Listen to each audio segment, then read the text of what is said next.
మొదటి కొరింథీ పత్రిక, కొరింథీయులకు రాసిన మొదటి పత్రిక 9వ అధ్యాయము 26, 27 వచనాలను చూద్దాం. కాబట్టి నేను గురి చూడని వాని వల్లే పరిగెత్తువాడును కాను, గాలిని కొట్టినట్టు నేను పోట్లాడుటలేదు గాని ఒకవేళ ఇతరులకు ప్రకటించిన తరువాత నేనే భ్రష్టుడనైపోదునేమో అని నా శరీరమును నలుగొట్టి దానిని లోపరుచుకొనుచున్నాను. Okay, right. నేను గురి చూడని వాని వలె పరిగెత్తువాడను కాను అనే మాట పౌలు మహనీయుడు మాట్లాడాడు.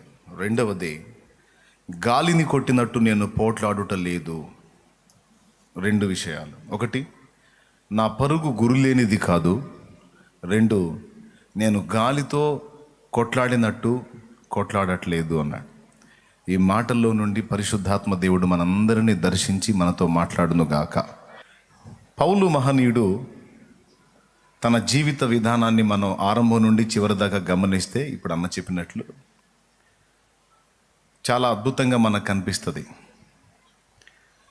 ఏ క్రమంలోకి వెళ్ళిపోయాడంటే, ఏమీ తెలియని స్థితిలో నుండి క్రీస్తు యేసు వలె నేను కూడా నడుచుకుంటున్నాను, మీరు యేసును చూసి నడవాల్సిన అవసరం లేదు, నన్ను చూసి నాలాగా నడిస్తే చాలు అన్న స్థాయికి వెళ్ళాడు ఆయన. నన్ను చూడండి, నాలాగా బతకండి, మీరు యేసులాగా బతికినట్టే అన్నాడు.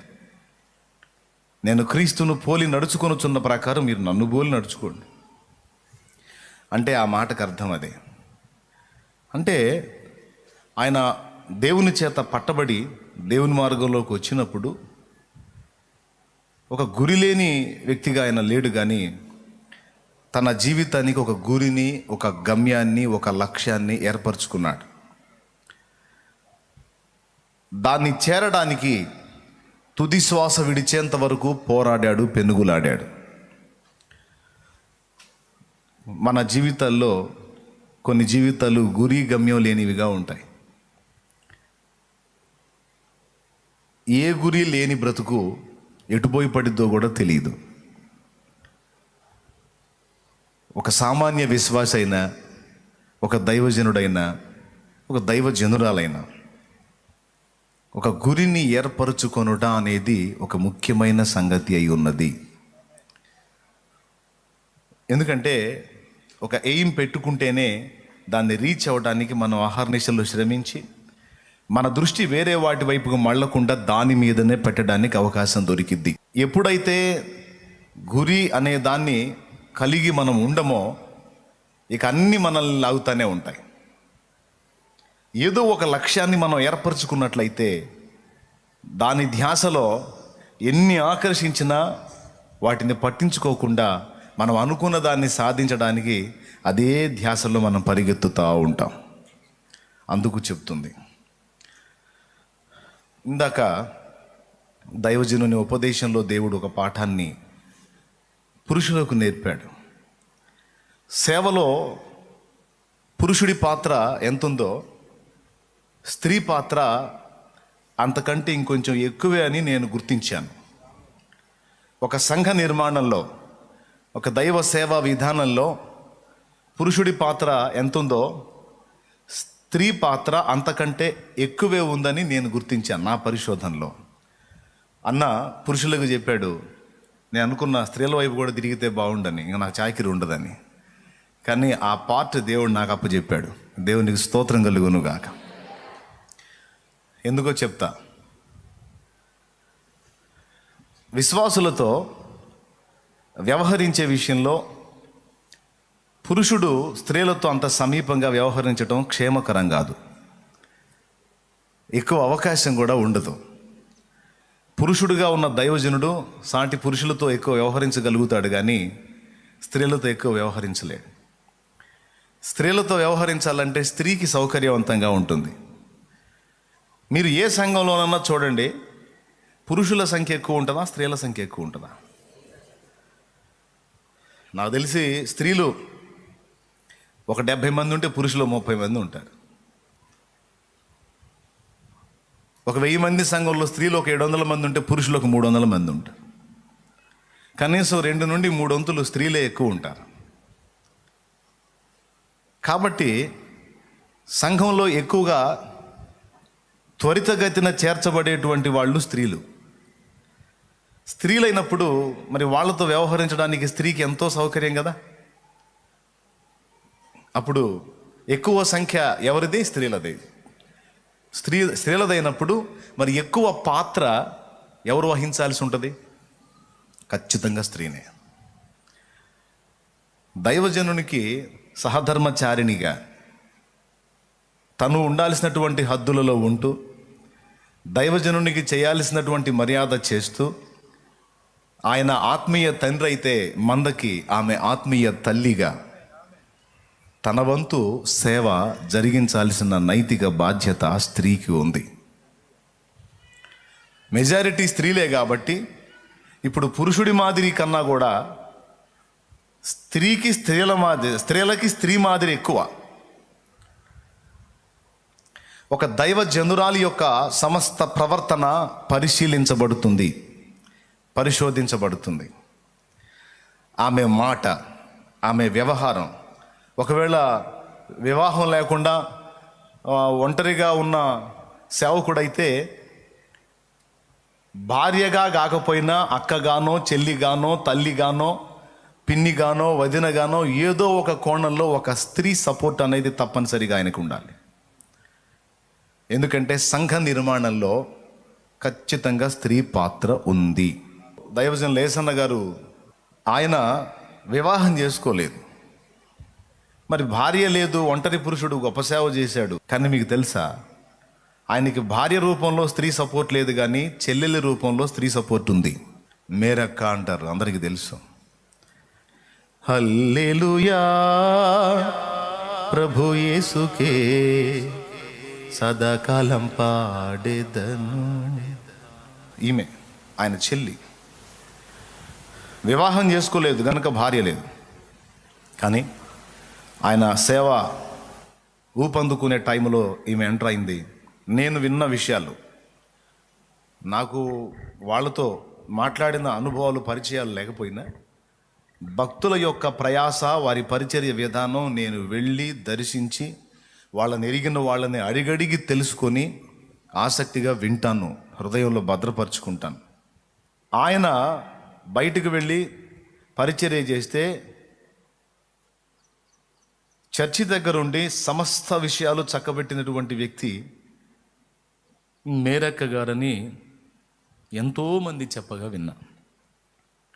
2-3 సాక్షుల మాట మీద ప్రతిదీ స్థిరపరచబడిద్ది అంటారు. ఒక సత్యం. నాకు 2-3 కాదు, అనేక మంది చెప్పారు. ఆమె అదిగా ఫోటో ఇచ్చాడు చూడు, ఏసన్న గారి చెల్లి. ఆమె ఆయనకంటే చిన్నదట. అక్కడ కథ నడిపింది అంత చర్చి దగ్గర ప్రయాసంతా ఆమెది. అనేక మంది చెప్పారు. సంఘ బిడ్డల్ని రిసీవ్ చేసుకోవటం కానీ, వారి సమస్యలకు పరిష్కారాలు చెప్పటం కానీ, ప్రార్థన చేయటం కానీ, చర్చిలో దేవుని కొరకు సిద్ధపడినటువంటి ఆడపిల్లల్ని, మగపిల్లల్ని కంట్రోల్లో ఉంచటం కానీ, క్రమశిక్షణలో ఉంచటం కానీ, వాళ్ళ భద్రత విషయాలు కానీ, ఆయన వచ్చినప్పుడు ఆయనకు ఆహార విషయాలు కానీ సమస్తము ఆమె చూసుకునేదట. మీకు తెలుసా, ఆమె కన్ను మూసిన తరువాత నాకు తెలిసి నిండా ఒక 5 సంవత్సరాలు కూడా ఆయన బ్రతకలేదు. ఆమె వెళ్ళిపోయిన తర్వాత నిండా ఒక 5 ఏళ్ళు కూడా ఆయన లేడిక. ఆమె కన్ను మూయటమే ఇక ఆయన బలహీన పట్టం మొదలు పెట్టాడు. ఆటోమేటిక్గా కొన్ని సంవత్సరాల్లోనే, అంటే ఒక 4-5 సంవత్సరాల్లోనే ఆయన కూడా ప్రభు దగ్గరికి వెళ్ళిపోయాడు. అంటే ఆమె పాత్ర ఏ విధంగా ఉందో ఒకసారి మీరు గుర్తించండి. వస్త్రం కానీ, మాట కానీ, ప్రవర్తన కానీ. ఇది నేను ఎందుకు చెప్పానంటే, కొంతమంది ఇప్పుడు సేవకు ప్రతిష్ఠింపబడ్డారు, ఆల్రెడీ కొంతమంది సేవ చేస్తున్నారు. కొంతమంది తత్వాలు ఎలా ఉంటాయంటే, ఏది సచ్చినా వాడే సస్తాడు, నాకెందుకు, వాడు దేవాలి నేను తినాలి అంతే అని బాధ్యత లేకుండా బ్రతుకుతూ ఉంటారు ఆడాళ్ళు కొంతమంది. పోనీ అంతవరకన్నా ఆగితే పర్వాలేదు. వాళ్ళ దిక్కుమాలిన ప్రవర్తన చేత సంఘాలను పాడు చేసి దైవజనులు వాడబడకుండా డిస్టర్బ్ చేసేటువంటి తల్లులు కూడా నేను చూశాను. అయ్యగారు పాపం దైవజనుడు, అమ్మగారి వేషాలేమో మామూలుగా ఉండవు. జాకెట్కి వెనక క్లాత్ ఉండదు, తాళ్ళు కట్టిద్ది. అమ్మగారు, పాస్టమ్మ గారు, దైవజనులు ఏం అనకూడదు ఆమెని, పాపం. తాళ్ళు కట్టిద్ది. చేతి నిండా ఇక్కడ దాకా వస్త్రం ఉండదు, కనీసం సాధారణ స్త్రీలాగా ఇక్కడ దాకా జాకెట్ ఉండదు, ఇక్కడ దాకా. ఏందంటే పగిలిపోద్ది. అయ్యగారికి పగిలిద్ది, సంఘానికి పగిలిద్ది. ఎవరికి? అయ్యగారికి పగిలిద్ది, సంఘానికి కూడా పగిలిద్ది, ఎక్కువ తక్కువ మాట్లాడితే. ఆడవాళ్ళకి నేను చెప్పకూడదు, చీర అర్థమైందా? కాలేదా? నేను చెప్పకూడదు, అందుకని చెప్పట్లా. ఎక్కడ కట్టాలి? పైకా కిందకా? కిందకి. హీరోయిన్ కదా, హీరోయిన్ కదా, అందరూ చూడాలి కదా. అబ్బా ఏం గ్లామర్ అనాలి కదా. చెప్తున్నా, స్త్రీ పాత్ర చాలా చాలా చాలా అవసరం సంఘ నిర్మాణంలో, అదేదో రూపేణ. అందుకే ఒక పురుషుడి ప్రవర్తనే కాదు, పురుషుల్లో సగభాగమైన స్త్రీ ప్రవర్తన కూడా ఇంకా ముఖ్యమని చెప్తున్నాను నేను. సహోదరులకు దైవజనుడు ఒక తండ్రిలాగా మాదిరైతే రెబెక్కాని లాబాను దీవిస్తాడు, నా చెల్లి నీవు వేవేలకు తల్లి వగుదువుగాక అని. అలాగే నా చెల్లెమ్మలో వేవేల మంది ఆత్మీయులకు తల్లులు కావాలని నా కోరిక. అందుకే చెప్తున్నా,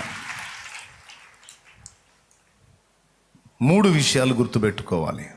స్త్రీ, దేవుడు నా భర్తని నన్ను ఆయన పని కొరకు ప్రత్యేకించాడు. తల్లి గర్భంలో పిండంగా ఉన్నప్పుడు ఆయనను మాత్రమే కాదు, ఆయనకు సాటైన సహాయముగా నా తల్లి గర్భంలో నన్ను కూడా నిర్మించాడు. కాబట్టి ఆయన నేను ఇద్దరం కలిసి నశించిపోతున్న ఆత్మలను రక్షించి దేవుని సంఘ నిర్మాణం జరిగించి దేవునితో జత పనివారం అయ్యాం. కాబట్టి సంఘములో ఆయన పాత్ర ఎంత ఉందో నాది ఇంకా ఎక్కువ ఉంది అని గుర్తుబట్టి 3 సంగతులు చెప్తాను. స్త్రీ ఒక దైవజనునికి భార్యగా, దైవజనురాలిగా తగిన ప్రవర్తన కలిగి దైవజనునికి మంచి సహకారి అయి అద్భుతమైన సపోర్టుగా, బ్యాక్ బోన్ అంటారే అలా నిలబడాలి ఆడ మనిషి. చాలాసార్లు గాయాలై వస్తాడు, రకరకాలుగా గాయపరచబడి వస్తాడు. అలా వచ్చినటువంటి దైవజనుడు నిరుత్సాహపడతాడు, నీరు గారిపోతాడు. ఏంటో నా వల్ల అయ్యేటట్లేదు, దేవుడు నన్ను పనికి పిలిచాడు కానీ నా చేత అయ్యేటట్లేదు, నేను ఇటు కుటుంబాన్ని అటు సంఘాన్ని అంటే నాకు చేత కావట్లేదని నిరుత్సాహపడితే, అయ్యా నువ్వు అట్లా ఏమీ కృంగిపోవద్దు, అవసరమైతే కుటుంబాన్ని నేను చూసుకుంటా, దీని గురించి నువ్వు మర్చిపో, సంఘం అనే కుటుంబం మీద దృష్టి పెట్టు, దేవుడు తప్పకుండా నిన్ను వాడుకుంటాడు, దేవుడు నీకు తోడై ఉన్నాడు, పిలిచిన వాడు నమ్మదగిన వాడు, నువ్వు నిరాశపడద్దు, సాతానుకు చోటివ్వద్దు, ధైర్యం తెచ్చుకో, ప్రార్థన చేద్దాం అని దైవజనులకు సపోర్టుగా నిలిచి గొప్ప సేవ వారి ద్వారా జరగటానికి కారకులైన ఆడవాళ్ళు ఎంతోమంది ఉన్నారు, మహాతల్లులు ఉన్నారు. కష్టపడి సేవకుడు సేవ చేసి ఒక్కోసారి ఉండి లేక ఇబ్బందులు ఎదుర్కొంటుంటే కొంతమంది పిల్లలకి ఏమని చెప్పారో తెలుసా? మీ అయ్య జోలె కట్టాడురా, జోలె పని చేయటానికి సోమరి అయి చాకిరీ చేయటం చేతగాక పనికిమాలినోడై దేవుని సేవ సేవ సేవ అని ఒక జోలె కట్టి బయలుదేరాడు అడుక్కోవటానికి. ఇంకేం నిండిద్ది, మీ కడుపు ఏం నిండిద్ది, మీకు బట్టలు ఏమి వస్తాయి, మీకు మంచి స్కూల్ ఏమొచ్చిద్ది, మీ కర్మ ఇంతే, నా కర్మ ఇంతే. ఎందుకమ్మా అట్లా అంటావు? కొద్ది కాలం శ్రమ సహిస్తే తప్పకుండా ప్రభు ఆశీర్వదిస్తాడు, ఎందుకు నువ్వు అలా అంటావు అంటే పిల్లల ముందు చులకనగా మాట్లాడి దైవజనుడు సేవలో ముందుకెళ్లకుండా ఆయన నీరు గార్చి నిరుత్సాహపరిచి డబ్బుకు ప్రలోభించేటట్టుగా అతన్ని దిగజార్చి, ఆయన రోషం కలిగినోడు, డబ్బు కోసం తలోంచే రకం కాదు. కానీ పైసలు లేకపోతే ఇంట్లో ఈ టార్చర్ తట్టుకోలేడు. అందుకే తల వంచి ఎవరో ఒకళ్ళకి చేయి జాపే దీన స్థితికి దైవజనుడు దిగజారటానికి సగం కారణం ఇంట్లో ఆడ మనిషి. లేకపోతే ప్రార్థన చేద్దాం అయ్యా, పిల్లలకి నేను చెప్తాను, అందరం కలిసి మోకాళ్ళు ఊనుదాం. ఆకాశ పక్షులను పోషించే దేవుడు మనల్ని తప్పకుండా పోషిస్తాడు, ఆయనే పంపుతాడు, నువ్వు నిరుత్సాహపడొద్దు అని ధైర్యం చేసి చెప్పి ముందుకు నడిపే వాళ్ళు తక్కువ మంది ఉంటారు, నీరుగార్చే వాళ్ళు ఎక్కువ మంది ఉంటారు. భవిష్యత్తులో ఒకవేళ సేవా జీవితంలో శ్రమ ఎదురైతే పెద్ద సేవని అడక్క తినే వేషం ఒకటి మొదలుపెట్టాడు, ఈ జోలి ఒకటి గట్టి అడుక్కోవటం మొదలుపెట్టాడు ఈ దరిద్రుడు అని ఏనాడు నీ నోట నీ హృదయంలో అది రాకూడదు. ఒకవేళ దేవుని ఏర్పాట్లో ఆ దైవజనుడుండి దేవుని ప్రణాళికలో ఉన్నట్లయితే నువ్వు ఆయనకు ఒక ముళ్ళులాగా వెనక్కి లాగే స్థితిలో ఉంటే దేవుడు నీకు తీర్పు కూడా తీర్చే అవకాశం ఉంది. అవసరమైతే నిన్ను ఆయన దగ్గర నుండి తప్పించే అవకాశం కూడా ఉంది. నా పనికి, నా బిడ్డను వాడుకోవటానికి ఈమె ఒక అవరోధంలాగా ఉంది అంటే ఆయన ఏ నిర్ణయమైనా తీసుకునే అవకాశం ఉంది. ఓ స్త్రీ జాగ్రత్త, నువ్వు సపోర్ట్గా నిలిచావనుకో నీ జన్మ చరితార్థం అయిపోతుంది, కిరీటం నీకు కూడా ఉంటుంది. నీ భర్త రాజు అయితే ఆయనకి సహకారిగా నీవు రాణివవుతావు. Praise the lord. నీ కొరకే తన ప్రాణము పెట్టిన ప్రేమను చూడమ్మా, నిన్ను చూడక ఉండలేని ఆ ప్రేమే నిజమమ్మా. నీ కొరకే తన ప్రాణము పెట్టిన ప్రేమను చూడమ్మా, నిన్ను చూడక ఉండలేని ఆ ప్రేమే నిజమమ్మా. అందరూ నిన్ను మరచిన గాని మరువని స్నేహితుడే, కొందరిలాగా మధ్యలో నిన్ను విడువని ప్రేమికుడే.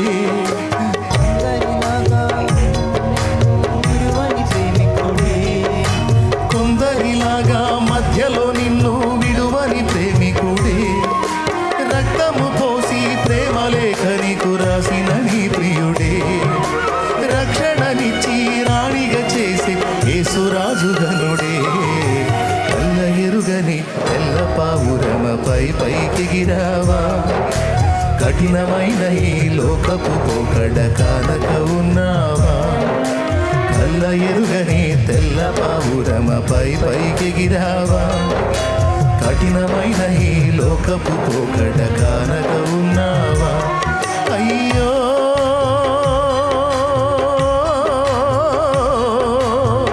పావురమా,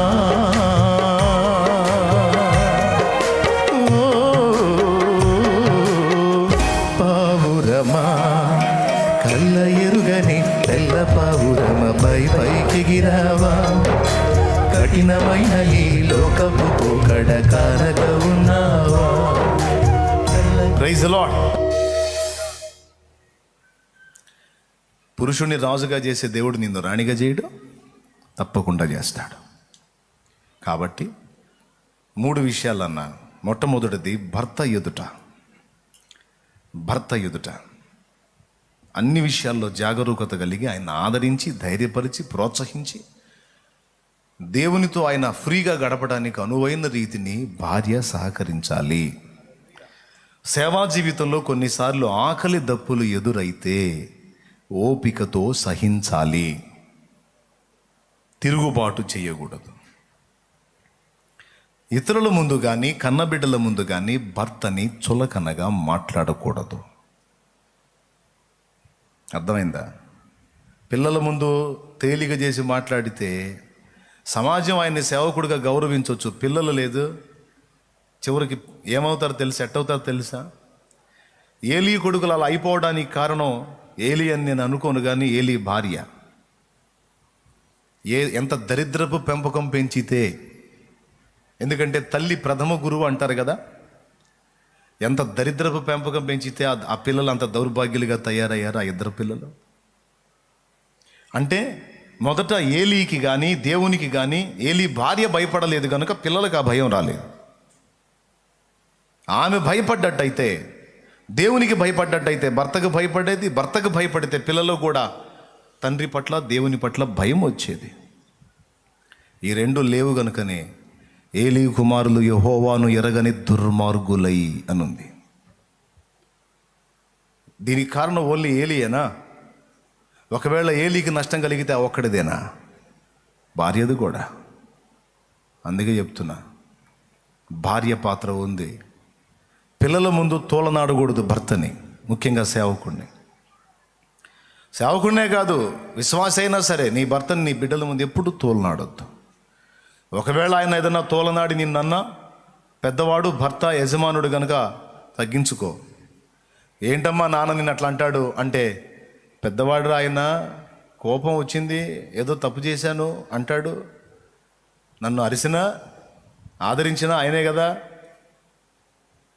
నేను చిన్నదాన్ని, ఆయన పెద్దవాడు, నన్ను ఒక మాట అంటానికి ఏం హక్కు లేదా ఆయనకి? ఏంటి ఆయన అట్లా అంటాడేందని మీరు అడుగుతారేంట్రా? ఆయన నా భర్త. నన్ను కొట్టినా తిట్టినా, నాకు ఆహారం పెట్టినా, ఏం చేసినా ఆయన కదా. ఆయనకు ఆ హక్కు ఉంది, అధికారం ఉందని. ఒకవేళ భర్త బలహీనుడై ఉన్నను అతన్ని పిల్లల ఎదుట సన్మానించాలి. ఎవరి క్షేమం కోసమో తెలుసా? భర్త క్షేమం కోసం కాదు, నీ బిడ్డల క్షేమం కోసం. వాడు వెధవైనా సరే నీ పిల్లల ముందు నువ్వు వాడిని వెధవం చేయకూడదు. చేస్తే వారు అతనికి భయపడరు. రేపటి రోజున తండ్రిని తిరస్కరిస్తారు, తర్వాత నిన్ను కూడా తిరస్కరిస్తారు, భ్రష్టులవుతారు.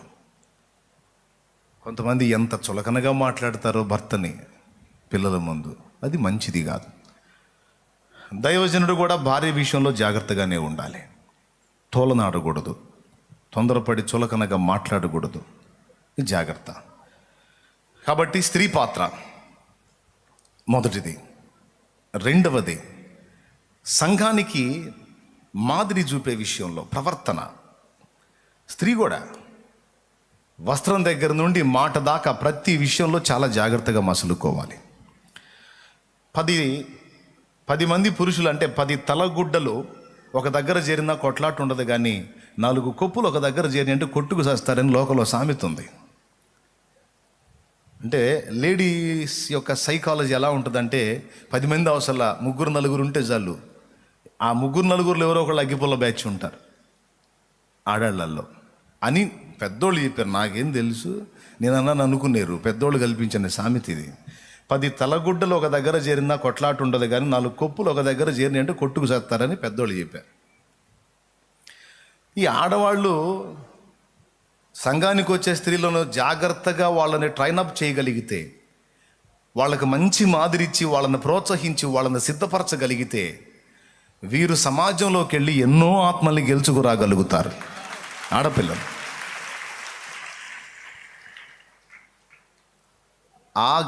ఆ నేపథ్యంలో వాళ్ళు మొట్టమొదట దైవజనుని అంతగా పట్టించుకోరు, కానీ దైవజనురాలు ఎలా ఉందో ఖచ్చితంగా అబ్జర్వ్ చేస్తారు. ఒకవేళ అన్ని విషయాల్లో ఆమె పరిపూర్ణంగా కనపడితే తప్పనిసరిగా ఆమె మాదిరిని అనుసరిస్తారు. ఆమె తన భర్తకు భయపడినదైతే వారు కూడా తమ భర్తలకు లోబడటం మొదలు పెడతారు. ఆమె దేవుని ప్రేమించున్నదై ఆత్మల భారము కలిగి ఉన్నట్లయితే తామును దేవుని ప్రేమించి ఆత్మల భారంతో ముందుకెళ్ళడానికి ఇష్టపడతారు. ఆమె సత్ప్రవర్తన కలిగి వస్త్రం దగ్గర నుంచి ప్రతి విషయంలో ఆమె పవిత్రురాలుగా ఉంటే, బలహీనరాలుగా ఉన్న స్త్రీలు సైతం చర్చికి వచ్చి కొద్ది కాలం ఆమె అనుభవాలను చూసిన తర్వాత ఆటోమేటిక్గా ఆమె లాగా మారిపోవడానికి ప్రయత్నం చేస్తారు. అందుకే ఒక మాట చెప్తున్నా, దైవజనుడు నేను ఈ ప్రాంతంలో, ఈ గ్రామంలో ఈ ఆత్మల్ని నేను రక్షించాలి, ఈ గ్రామాన్ని ప్రభు కొరకు నేను సంపాదించాలని గురి పెట్టుకున్నట్టే దైవజనురాలు కూడా ఒక గురి కలిగి ఉండాలి. నేను నా భర్త మేము కలిసి ఈ గ్రామాన్ని, ఈ పట్టణాన్ని, ఈ పల్లెని, ఈ ప్రాంతాన్ని, ఈ ప్రదేశాన్ని దేవుని కొరకు సంపాదించాలి అని ఒక లక్ష్యం ఏర్పరచుకున్నప్పుడు, ఒక గురి ఏర్పరచుకున్నప్పుడు మాత్రమే అన్ని నిబంధనలు జాగ్రత్తగా ఫాలో అవుతారు. పొర్రపాటును కూడా ఇది ఒక బ్రతుకు తెరువు అనుకోవద్దు. బ్రతకడం కోసం పనిచేసాం, అది గతం. ఇప్పుడు బ్రతికించడానికి పనికొచ్చాం. అనేక మందిని బ్రతికించడానికి పనికి పూనుకున్నాం కనుక చాలా జాగ్రత్తగా అడుగులు వేయాలి. విశ్వాసుల సైకాలజీ డిఫరెంట్గా ఉంటుంది. కొంతమంది అప్పటిదాకా సేవకురాలు సేవకుడు అప్పటిదాకా దీనులుగా ఉండి అన్ని పనులు వాళ్ళే చేసుకుంటారు. సేవకుడు సేవకురాలు అన్న ప్రతిష్ట జరిగిన తరువాత ఒక 6 నెలలు 1 సంవత్సరం గడవగానే ఇక ఆటోమేటిక్గా యజమానుడు యజమానురాలు అంతస్తులోకి వెళ్ళిపోతారు. అమ్మగారికి అంట్లు తోమే వ్యక్తి ఒకళ్ళు కావాలా, బట్టలు ఉతికే వ్యక్తి ఒకళ్ళు కావాలా, ఇల్లు మొత్తం శుభ్రం చేసే వ్యక్తి ఒకళ్ళు కావాలా, సమస్త కార్యాలు చక్కబెట్టే వాళ్ళు కావాలా. ఎందుకంటే మరి ఎట్లా చేస్తుంది? అమ్మగారు కదా. అమ్మగారు అంట్లు ఎట్లా తోముకుంటుంది, అమ్మగారు బట్టలు ఎట్లా ఉతికేసుకుంటుంది, అమ్మగారు ఇల్లు ఎట్లా ఊడ్చుకుంటుంది? పాస్టర్ అమ్మగారు కదా. మరి సంగమన్న వచ్చినప్పుడు వాళ్ళ కోసం సేవ చేస్తున్నప్పుడు ఆ మాత్రం చేయరా ఏంది ఇళ్లలో పని? దేవునికి స్తోత్రం కలుగునుగాక. హల్లెలూయా. ఏమండి, వాళ్ళు ఏం చేస్తారు తెలుసా? మొత్తం చెప్పినవన్నీ చేస్తారు. దేవుని వాక్యాన్ని బట్టి విశ్వాసులు చేస్తారా? పక్కకు పోయి ఏం మాయరోగమా, దున్నపోతులాగా బాగానే చచ్చింది, రోజుకి 5 సార్లు తింటుందిగా,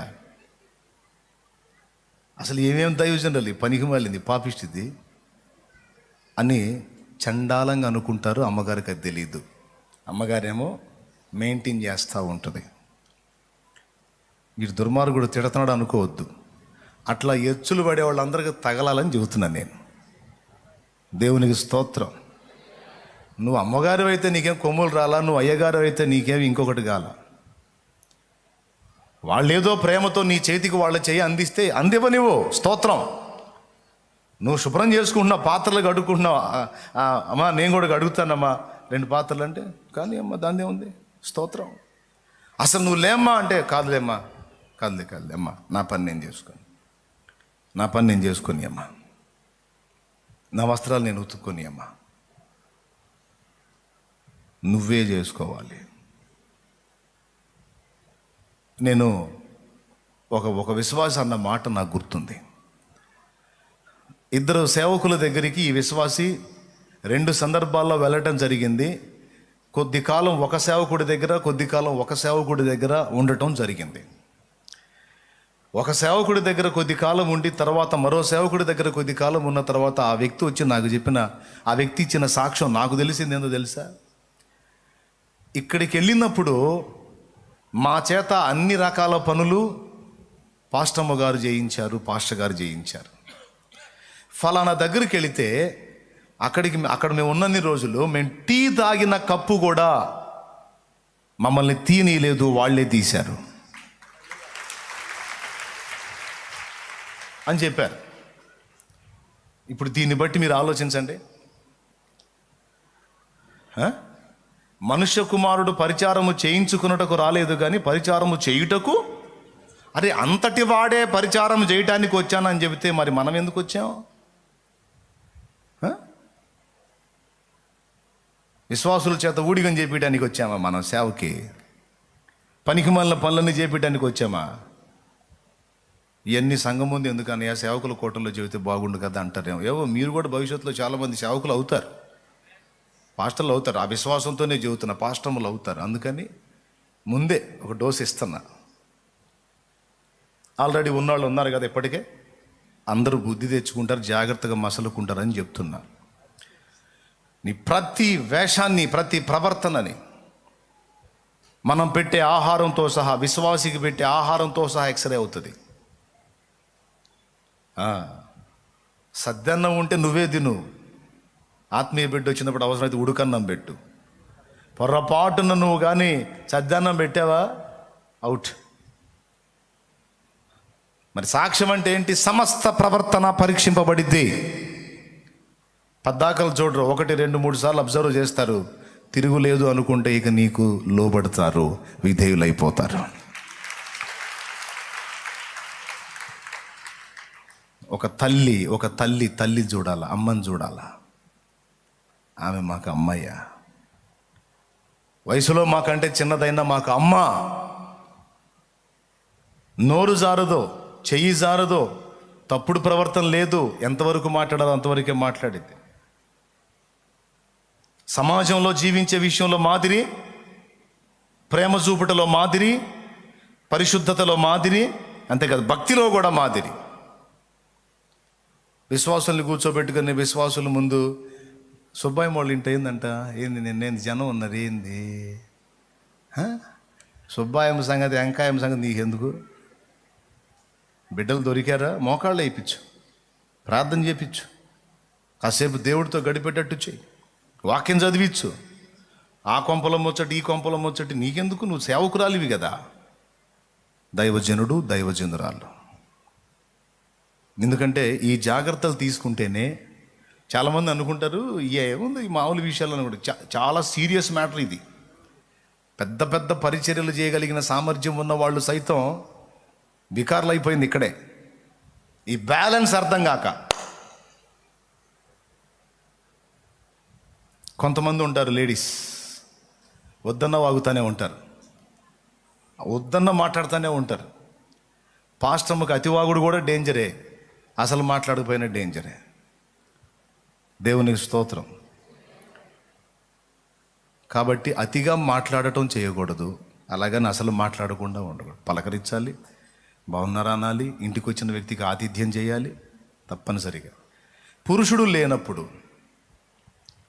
భర్త లేనప్పుడు, సేవకుడు లేనప్పుడు, విశ్వాస అయినా సరే, అమ్మా బ్రదర్ లేరా అంటే రండి లోపలండి కూర్చోండి అనకూడదు.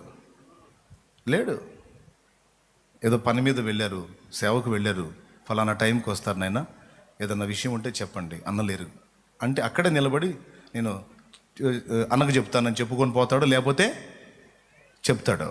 అంతవరకు అక్కడే నిలబెట్టి ఆ విషయం అడగాలి.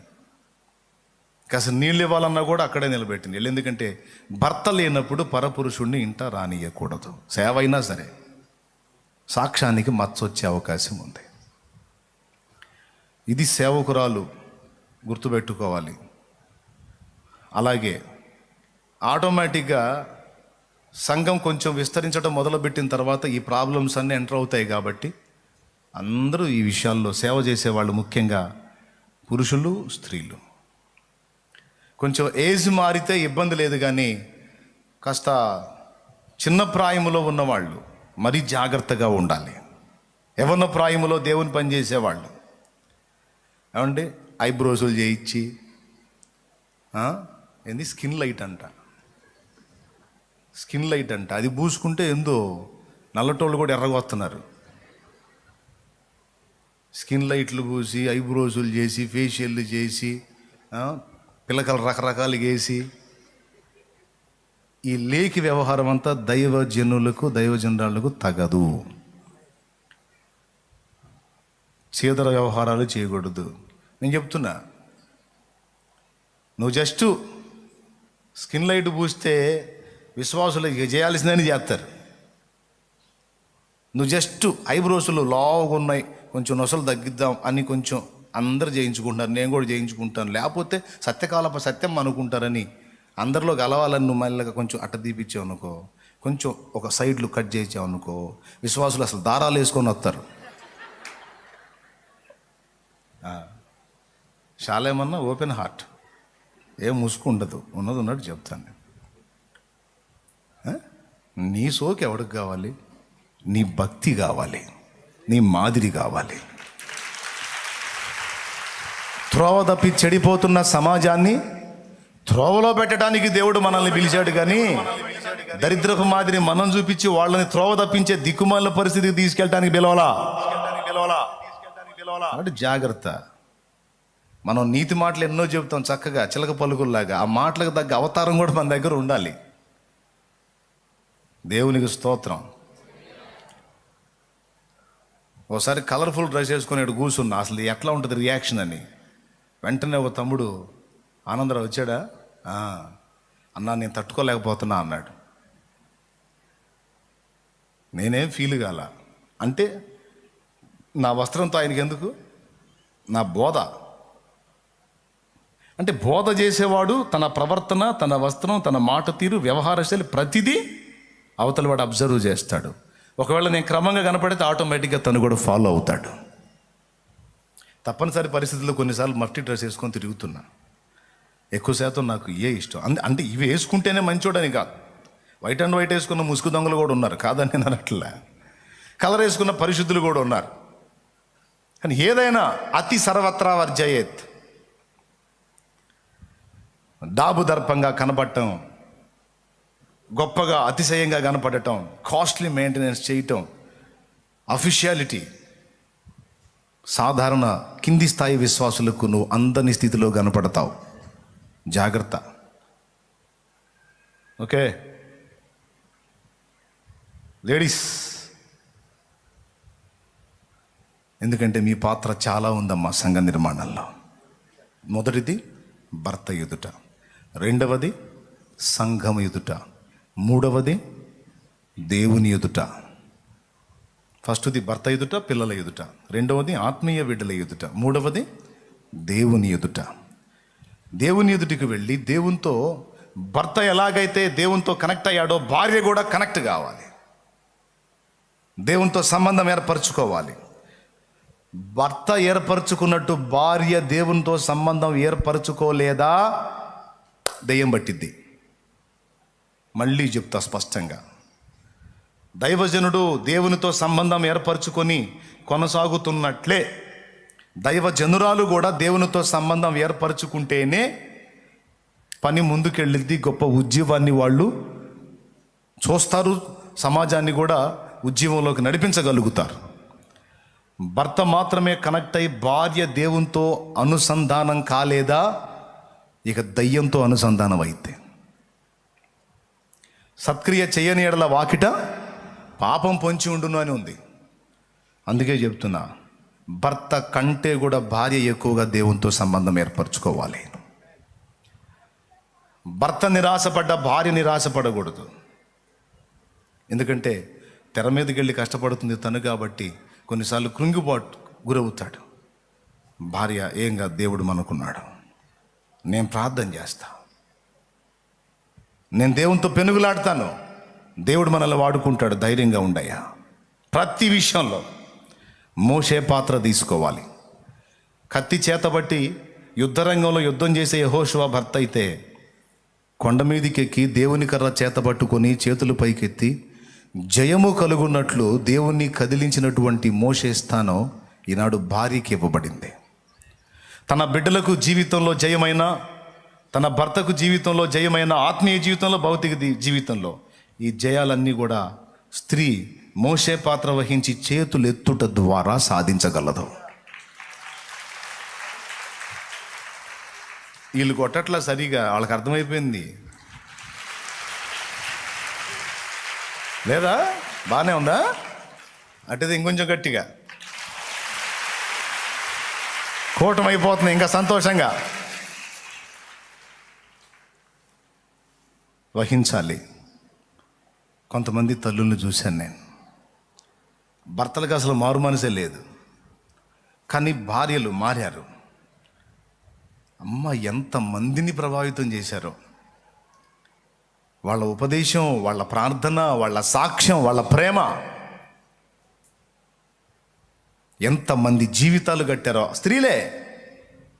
దేవుడు మనకిచ్చిన ఈ సేవా పరిచర్యలో అలా అద్భుతంగా దేవుని చేతిలో దేవుని కొరకు వాడబడిన మంచి పాత్రలు కూడా దేవుడు నాకు ఇచ్చాడండి ఆయన కృపతో. భర్తలు ఇంకా మారు మనసు పొందలా. కొంతమందికి అయితే భర్తలే లేరు.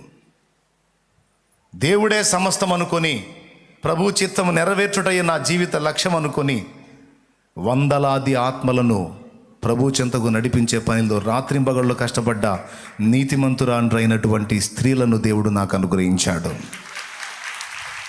అందుకు దేవునికే స్తోత్రం.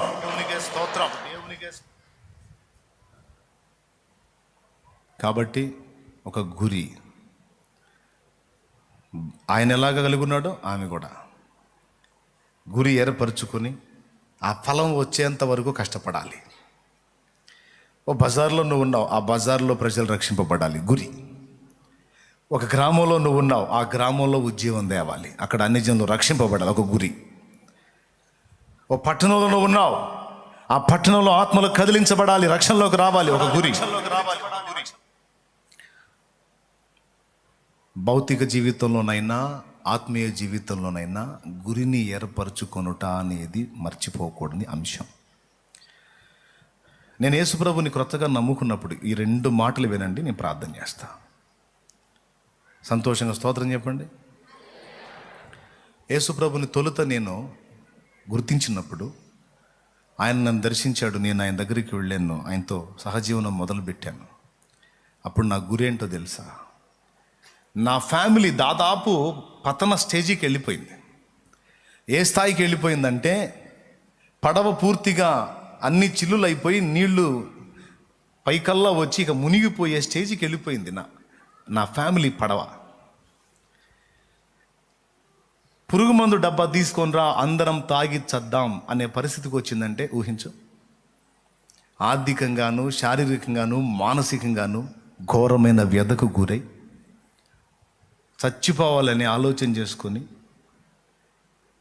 మా తండ్రి ఆలోచనను అడ్డగించినప్పుడు అందరం కుప్పలాబడి ఏడ్చుకొని ఘోరమైన దుర్భరమైన అనుభవాన్ని పొందాం. ఎవరు కాపాడుతారు, ఎవరు బయటికి తీసుకొస్తారు, ఎక్కడ ఏ ఆధారం దొరకలా. అలాంటి టైంలో యేసయ్య పట్టుకున్నాడు మమ్మల్ని.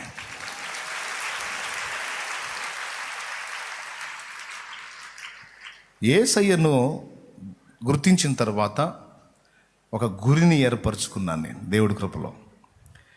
ఇంతవరకు నాకు నిజదేవుడు ఎవరో తెలియదు, ఈరోజు నిజమైన దేవుడు ఎవరో నాకు తెలిసింది కనుక ఇక ఆయన చెప్పిన క్రమమును, క్రమశిక్షణను అనుసరించి నేను దారిలోకి రావాలి, నా వారిని దారిలోకి తేవాలి, మునిగిపోతున్న నా కుటుంబపు పడవని తిరిగి నిలబెట్టాలి, దానికి నేనే నడుం కట్టాలి. ఈరోజు ఒక మాట చెప్తున్నా, తమ్ముడా, ఓ యవనుడా, నీ కుటుంబంలో నీ తండ్రి బలహీనుడు అయిపోయాడు. నీ ఇంట్లో నువ్వుగాక ఆడపిల్లలు ఉన్నారు, నీ తల్లి నీ తండ్రి మొత్తం ఉన్నారు. నువ్వు ఈరోజు ఒక బాధ్యతలోకి వచ్చేసావు. బలహీనుడైన నీ తండ్రి శక్తిహీనుడైపోయి ఇక కుటుంబ నావను నడిపే పరిస్థితి లేదు. ఎవరు అని చుట్టూ దిక్కులు చూస్తున్న వేళ నేనున్నాను అని నువ్వు నిలబడాలి. నాన్న జార విడిస్తే నేను నా కుటుంబ పడవ నడిపించాలని బాధ్యత తీసుకోవాలి. నువ్వు చదువుతున్నావో, వ్యాపారం చేస్తున్నావో, ఉద్యోగం చేస్తున్నావో, నువ్వేం చేస్తున్నావో, నా కుటుంబం అంతటి బాధ్యతలను నేను గట్టెక్కించాలి. నా తండ్రి నా తల్లి వల్ల కాంది నేనన్నా సాధించి వారు నెరవేర్చలేని బాధ్యతలు నేనన్నా నెరవేర్చాలి అని కుటుంబానికి న్యాయం చేయడానికి ఒక గురి ఏర్పరచుకోవాలి. అప్పుడు మాత్రమే అందరూ యవనస్తులాగా నువ్వు ఉండవు. ఆ భారం, ఆ గురే నిన్ను కాపాడిద్ది, మిగిలిన వాళ్ళలాగా బతకకుండా. ఇప్పుడు ఏ భారం బాధ్యత లేనోడు అన్ని రకాల పాటలు పడతాడు, వాడికి అవకాశం ఉంది, కానీ నీకు లేదు. వాళ్ళలాగా నువ్వు కూడా తయారయ్యావనుకో, నీ ఫ్యామిలీ పడవ మునిగిపోద్ది. కాబట్టి ఆ గురి లేక ఆ భారం అందరిలాగా నువ్వు జీవించకుండా నిన్ను కంట్రోల్ చేసింది. ఇది నిజమే అన్నోళ్ళు చేతులు ఎత్తండి, లేకపోతే అవుట్. అందరిలాగా నువ్వు కూడా తయారైతే ఫ్యామిలీ దెబ్బతింటుంది. నాకు ఫస్ట్ గురి అది. దేవుని మహాకృపను బట్టి దాన్ని సెట్ చేయడానికి ఎక్కువ టైం పట్ల నాకు. అంతా ఒక 2 సంవత్సరాల్లోనే రెడీ అయిపోయింది. దేవునికి మహిమ. నేను ముగించేదా చెప్పేదా? మీ పని అయిపోయినట్టుందిగా. ఈసారి ఎప్పుడని చెబుతాలే. ఏ సౌండ్ రావట్లేదే? అయితే ఓకే. ఒక 2 సంవత్సరాల లోపు ఫ్యామిలీ సెట్ అయింది, మొత్తం రక్షింపబడ్డారు. ఒక దారి దొరికింది, ఎందుకంటే దారి చూపించే దేవుడు దొరికాడు కదా. గురి ఏమిటి? నంబర్ 1 అంటే కుటుంబాన్ని కట్టాలి, వీళ్ళందరినీ రక్షించుకోవాలి. ఇక రెండో లోకం లేదు. ఏ కొంచెం ఖాళీ దొరికినా వెళ్ళి మోకాళ్ళ మీదకి వెళ్ళి నా తల్లిని పట్టుకో, నా తండ్రిని పట్టుకో, నా వారిని రక్షించు, నా తోడబుట్టిన వారిని రక్షించు, వారి బిడ్డల్ని రక్షించు. పెద్ద కుటుంబం నాది. ఒక్కళ్ళు కూడా నరకానికి వెళ్ళటానికి వీల్లేదు. నా కన్నీళ్లు దేవుని ముందు ఉన్నాయి. రోజు కన్నీరు ప్రార్థన చేసేవాడిని. కొద్ది కాలంలోనే పేకలు గూలినట్టు గూలారు మొత్తం క్రీస్తు కొరకు. వచ్చేసారు రక్షణలోకి. దేవునికి స్తోత్రం కలుగును గాక. రక్షణలోకి వచ్చి మొత్తం ఒక క్రమం లేని కుటుంబం క్రమశిక్షణలోకి వచ్చింది. దినమంతా కష్టపడి వర్క్ చేయటం, సాయంత్రానికి అందరం కలిసి మోకాళ్ళుని ప్రార్థన చేయటం, పరిశుద్ధ గ్రంథం మధ్యలో పెట్టుకొని పిల్లల తల్లులు అందరూ కలిసి రౌండ్ వేసి డైలీ ప్రార్థన చేయటం ఒక క్రొత్త జీవితం, ఒక నూతనమైన ఆనందం. అంతవరకు మా జీవితంలో ఎన్నడూ ఎరుగని మధురమైన అనుభవం, సంతోషం. అంతవరకు ఫ్యామిలీ ఓకే. తర్వాత గురి మారింది, లక్ష్యము మారింది. ఎందుకంటే దేవుడు మాట్లాడుతున్నాడు, నువ్వు ఓకే, మరి నీ వారో సమాజమో. అవును కదా, ఇప్పుడు సమాజం మీద దృష్టి పెట్టాలని అప్పుడు తీర్మానం చేసి ఇప్పటికీ అదే పాటలలో కొనసాగుతున్నా. పట్టణాన్ని ఎట్లాగైనా, చిలకలూరిపేట అంటే నేను చెప్తున్నా, ఇప్పటికైనా మీరు నెట్లో సెర్చ్ చేయండి, దరిద్ర పేరు వచ్చింది. చిలకలూరిపేట అంటే చుట్టుపక్కల పల్లెటూళ్ళల్లో ఏ ఆడపిల్ల అయినా ఆ సంచిలో బట్టలు పెట్టుకొని పేటకు వస్తే ఏ లాడ్జికి వెళ్ళి ఏ వ్యభిచారం చేసి ఏ సంపాదన కోసం వెళ్తుందో అనుకునే ఒక దరిద్రపు సాక్ష్యం కలిగిన ఊరు నేను పుట్టిన ఈ ఊరు. చిలకలూరిపేట అంటే చిలకలపేట అంటే పడుపు వృత్తి గలవారు, వేశ్యావృత్తి గలవారు బ్రతికే చోటు అని దీనికి గుర్తు. రాష్ట్రం మొత్తం తెలుసు ఈ ఊరు, ఇతర రాష్ట్రాలకు కూడా తెలుసు. ఈ గడ్డ మీద దేవుడు నన్ను పట్టుకున్నాడు, నా గుండెల్లో ఒక భారం.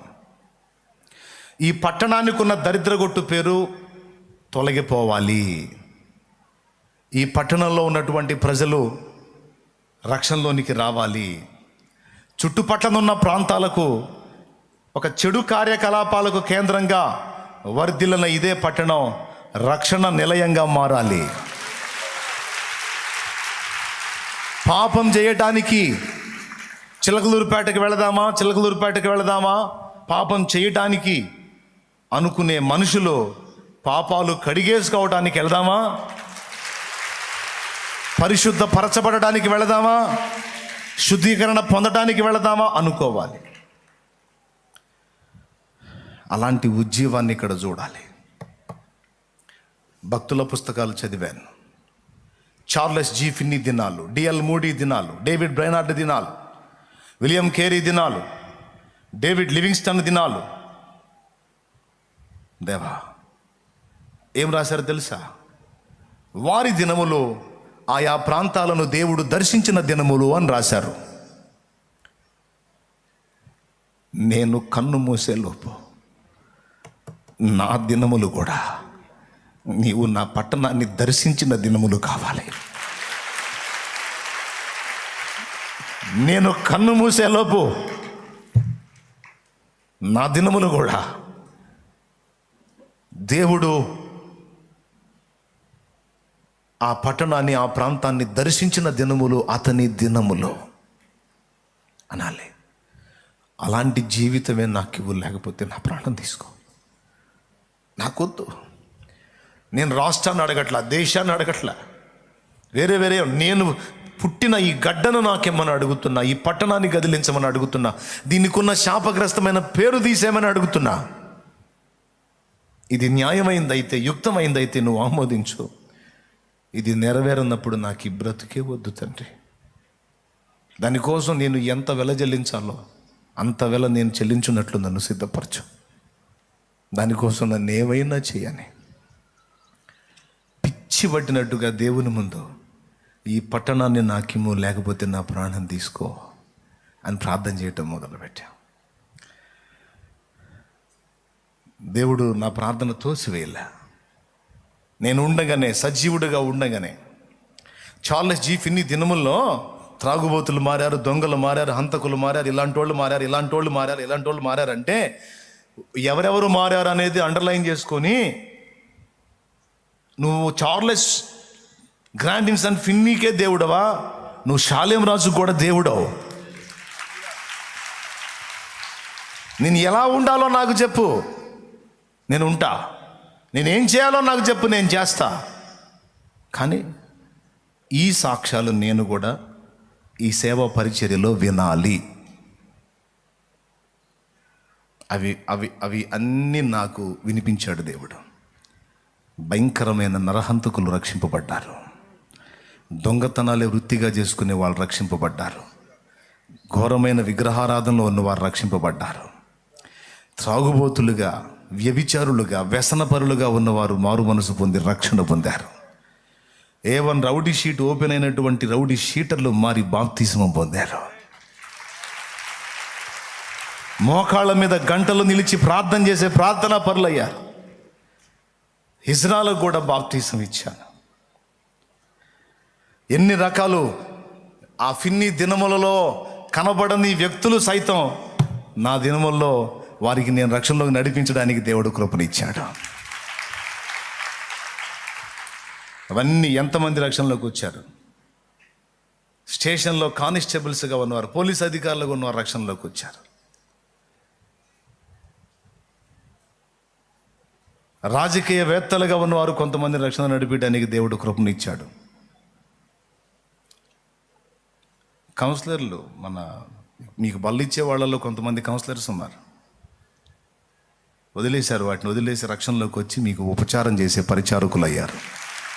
వార్డు కౌన్సిలర్ దగ్గర నుంచి ఇంకా ఉన్నత స్థితిలోకి ఉన్నటువంటి వాళ్ళని సైతం ఒక గురి, అధికారులను రక్షణలోకి నడిపించు, రాజకీయవేత్తలను రక్షణలోకి నడిపించు. చేసిన ఏ ప్రార్థన దేవుడు రద్దు చేయకుండా ప్రతి దానికి, ఎందుకంటే అది ఆయన చిత్తానుసారం నెరవేర్చాడు. ఇప్పుడు మీరు ఒప్పుకుంటారా? చిలకలూరుపేట పట్టణానికి ఇప్పుడు చుట్టుపక్కల గ్రామాల్లోంచి ఆడపిల్లలు వస్తుంటే ఏ లాడ్జికో వెళ్తున్నారని అనే పరిస్థితి ఇప్పుడు ఉందా? మరి ఏమంటున్నారు? ఎక్కడికమ్మా? తండ్రి సన్నిధికా అని వాళ్ళే అడుగుతున్నారు. అతిశయం కోసం కాదు, ప్రార్థనకు ఆయన ఇచ్చిన జవాబును బట్టి దేవుని మయంపరుస్తూ చెప్తున్నాను. ఆయనకి స్తోత్రం.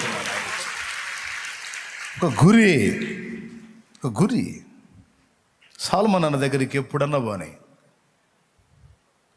హైదరాబాద్ పాత బస్తీ ముట్టడి వేయబడాలి నాయన, ముట్టడి వేయబడాలి అంటూ ఉంటాడు. ఆయన హృదయంలో దేవుడు పెట్టిన భారం అది.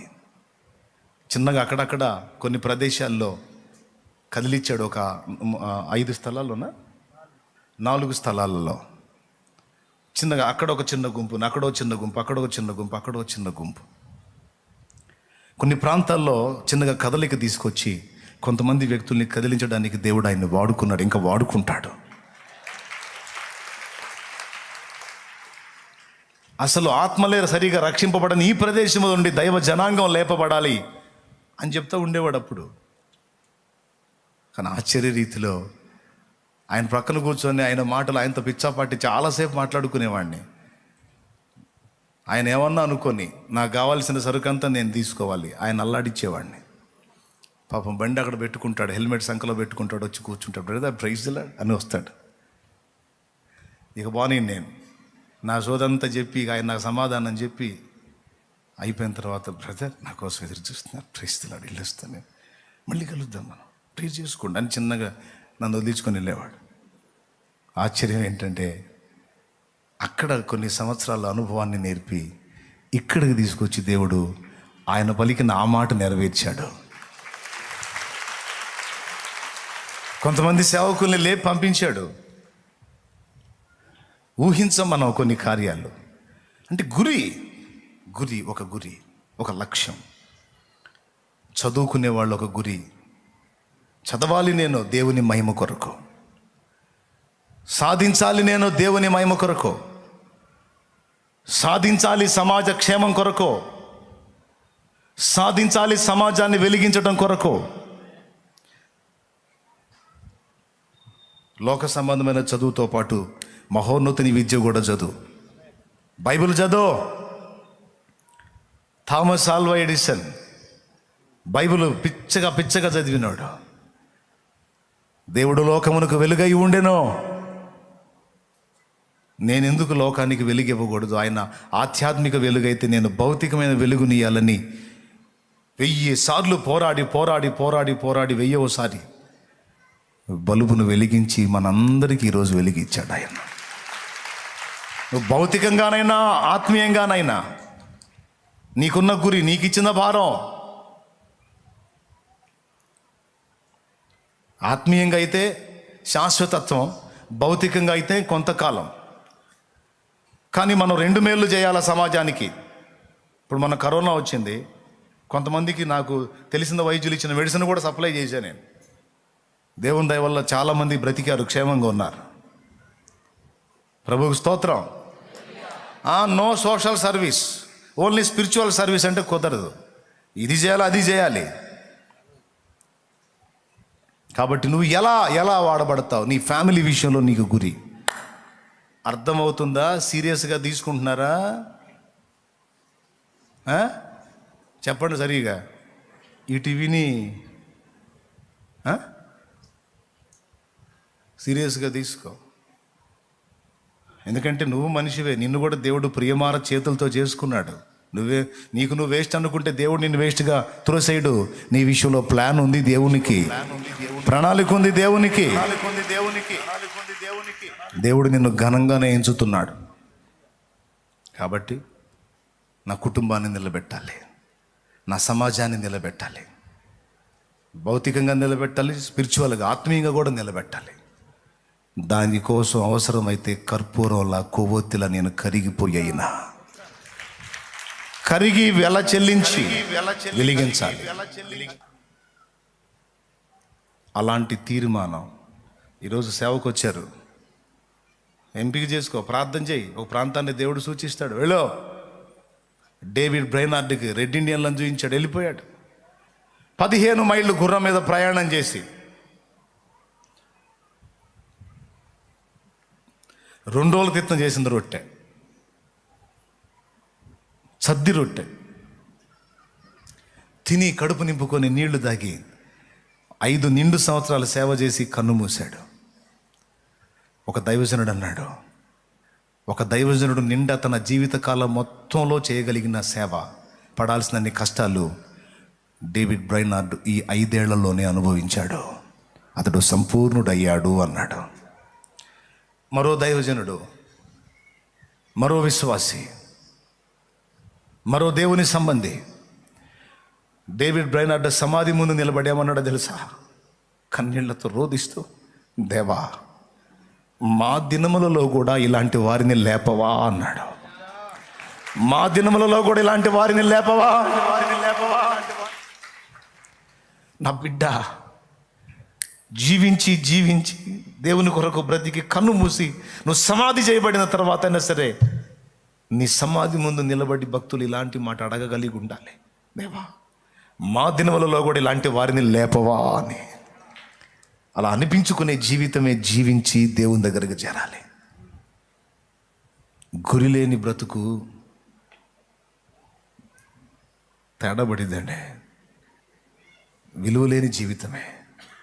కాబట్టి లోక ఆకర్షణలకు నీవు పోకుండా నిన్ను పట్టి ఉంచేది భారము మరియు గురి అని ఫస్ట్ చెప్పాను, మళ్ళీ ఇప్పుడు చెప్తున్నాను. గుర్తుపెట్టుకొని స్త్రీలు పురుషులు అందరూ జాగ్రత్త పడండి. నీ ఫ్యామిలీ రక్షించబడలేదు, నానా రకాల బాధలతో అల్లాడుతున్నారు, మిగిలిన వాళ్ళు ఎవరికి భారం లేదు. కనీసం నువ్వన్నా నడుంగట్టు. మిగిలిన వాళ్ళు ఎవరో ప్రార్థన చేయట్లేదని నువ్వు ప్రార్థన చేయటం మానవాకం. బిఆర్ అంబేద్కర్ గారు ఏమన్నారో తెలుసా? తన తోటి స్నేహితులు, తన రూమ్మేట్స్ పగలంతా చదివి నైట్ నిద్రపోతుంటే అంబేద్కర్ గారు నైట్ కూడా మేలుకొని చదువుతున్నాడట. మధ్యరాత్రి చూస్తే చదువుతూ ఉన్నాడు, తెల్లవారుజాము చూసి చదువుతూ ఉన్నాడు. వాళ్ళకి భయం వేసింది, మెంటల్ వస్తుందా, మానసిక రోగి అవుతాడా. ఆయన దగ్గరికి వెళ్ళి, అంబేద్కర్ ఏం చేస్తున్నావు, పిచ్చి పట్టిందా, బ్రెయిన్కి రెస్ట్ ఇవ్వకపోతే ఏమవుతుంది, ఏం చేస్తున్నావు? మేము కూడా చదువుతున్నాం. పగలంతా చదివి రెస్ట్ తీసుకోవాల్సినప్పుడు రెస్ట్ తీసుకుంటున్నాం, నిద్రపోవాల్సినప్పుడు నిద్రపోతున్నాం. వాళ్ళంతా వేరే కులాలకు చెందిన వ్యక్తులు. ఏనా అంటరాని కులం అని తృణీకరింపబడిన కులానికి చెందినవాడు. వాళ్ళు ఆయన అలా అంటుంటే చదివేటప్పుడు చదవాలి, నిద్రపోయేటప్పుడు నిద్రపోవాలి, ఏంటి నువ్వు చేస్తున్న పని అంటే ఆయన ఏమన్నాడు తెలుసా వారితో? మీ వాళ్ళు ఎప్పుడో మేలుకున్నారు, మీరు నిద్రపోయినా ఇబ్బంది లేదు, కానీ నా వాళ్ళు ఇంకా నిద్రపోతున్నారు. నేనన్నా మేలుకోకపోతే వాళ్ళని కాపాడే దిక్కే లేదు అన్నాడట. నేనన్నా మేలుకోకపోతే నా జాతి ప్రజలకు విడుదల లేదు. పర్వాలేదు, నేనేమైపోయినా పర్వాలేదు, నేను మేలుకుంటా. ఈ మాట చెప్పేసరి సైలెంట్కి వెళ్ళిపోయారు వాళ్ళు. ఇంకేం మాట్లాడతారు? మేధావి ఆయన. ఒక్కటే ఆన్సర్, మళ్ళా ఆన్సర్ లేదు, వెళ్ళిపోయారు.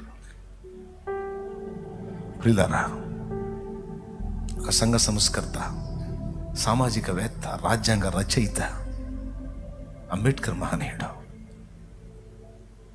తన జాతి ప్రజలందరికీ అలాగే దేశ క్షేమానికి కూడా ఆశీర్వాదకరంగా నేను ఉండాలని ఒక గొప్ప స్థానాన్ని చేరడానికి ఎంత శ్రమ పడ్డాడో అది ఒక మాదిరే మనకి. అందుకే చెప్తున్నా, ఈరోజు దళితుల్లో నుంచి కొంతమంది ఉన్నత స్థానాలు, కలెక్టర్స్ దగ్గర నుంచి, మంత్రుల దగ్గర నుంచి, గొప్ప గొప్ప ఉద్యోగాలలో ఉన్నత స్థితిలో ఉన్నారు అంటే ఆ మహనీయుని త్యాగం.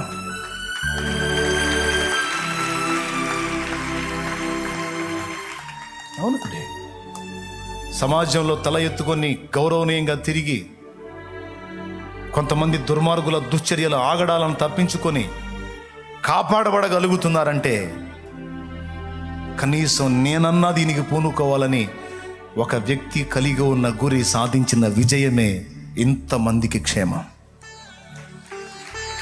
మొన్న కర్ణాటక వెళ్ళాను, అక్కడుంది ఆయనది విగ్రహం, అంబేద్కర్ గారి విగ్రహం. అంతకుముందు మరో ప్రాంతానికి వెళ్ళాను, అక్కడుంది.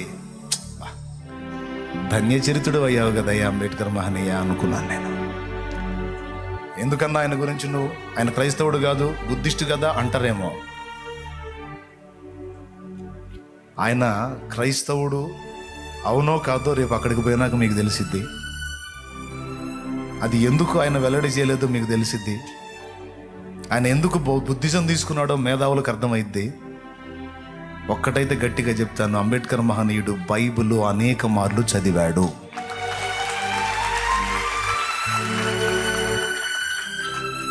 అందుకే ఆయన అంటే నాకు ఎనలేని గౌరవం. చాలాసార్లు ఆయన మాటలు నాకు ఆదర్శంగా నిలిచాయి. కనీసం నేనన్నా ఈ పనికి పూనుకోకపోతే ఇంకెవరు? నా కుటుంబంలో అందరూ నిద్రపోతున్నారు, కనీసం నేనన్నా మేలుకోకపోతే నా కుటుంబాన్ని ఒడ్డుకు తెచ్చేదెవరు? నా వారి కోసం మూలిగేదెవరు? కన్నీరు గార్చేదెవరు? అంగలార్చేదెవరు? నా వారిని రక్షించేదెవరు? నేనన్నా నా పట్టణాన్ని, నా గ్రామాన్ని చూస్తుంటే గుండె తరుక్కుపోతుంది. ఎవరు నా గ్రామాన్ని రక్షిస్తారు? నా పట్టణాన్ని రక్షిస్తారు, నా ప్రాంతాన్ని రక్షిస్తారు, నా ప్రజల్ని రక్షిస్తారు? అందరూ మత్తులై ఉన్నారు. నేనన్నా మేల్కోవాలి, ఒక గురి, ఇది సాధించాలి, ఇది సాధించాలి. నా కుటుంబానికి, నా జనాంగానికి, నా పట్టణానికి, నా ప్రాంతానికి, నా దేశానికి ఒక నక్షత్రమై, ఒక దీపమై నేను వెలగాలి. గుండెల్లో ఆ భారం కలిగి ఉండండి, తప్పకుండా దేవుడు ఆశీర్వదిస్తాడు. నీకోసం నువ్వు బతకొద్దు, నీకోసం నువ్వు బతికితే అది మట్టి పాలు. దేవుని కోసం, పొరుగువాని కోసం బ్రతికితే అది దేవుని దగ్గర లిఖితమై ఉంటుంది. ఈరోజు ఒక తీర్మానం చేద్దాం. సేవలోనికి వచ్చిన వాళ్ళు ఒక గురి కలిగి ఉండండి. ఓ ప్రాంతాన్ని విజన్ పెట్టుకోండి, ఒక దర్శనం పెట్టుకోండి. దేవా, నేను ఈ ప్రాంతానికి వెళ్తున్నాను, ఈ ప్రాంతంలో నా దినములో దేవా నీవు దర్శించిన దినములు కావాలి ఈ ప్రాంతాన్ని. నేను ఫలానా ఊరు వెళ్తున్నాను, ఆ ఊరిలో ఎన్ని దినాలు నేను సేవ చేస్తానో అన్ని దినాలు ఆ ఊరిని నా దేవుడు అయిన నీవు దర్శించిన దినాలు కావాలి. అనేకుల రక్షణకు ఆధారం కావాలి, అక్కడ కార్యం జరగాలి. నాకు తెలియదు, నాకు ఆత్మలో నేమో, అందుకోసం నన్ను వాడుకో, లేదా నా ఆత్మను తీసుకో. జాన్ నాక్స్ అనే దైవజనుడు అడిగాడు, స్కాట్లాండ్ దేశాన్ని నాకు ఇవ్వు, లేకపోతే నా ఆత్మను తీసుకో. రెండు మాటలు, నాకు ఇస్తావా నన్ను తీసుకుంటావా? పట్టాడు. దేవుని సంతోషపెట్టే విధంగా మన ప్రార్థన ఉండాలి. నా అప్పులు తీర్చు, బాధలు తీర్చు, నొప్పులు తీర్చు, బలహీనతలు తీర్చు. ఇవన్నీ చాలా చిన్న విషయాల్లో. నువ్వు అడగాల్సినవి దేవుని ముందు అడిగితే నువ్వు అడగని సంగతులు ఎన్నో నీకు ఆయన చేసి విడుదల ప్రకటిస్తాడు నీకు.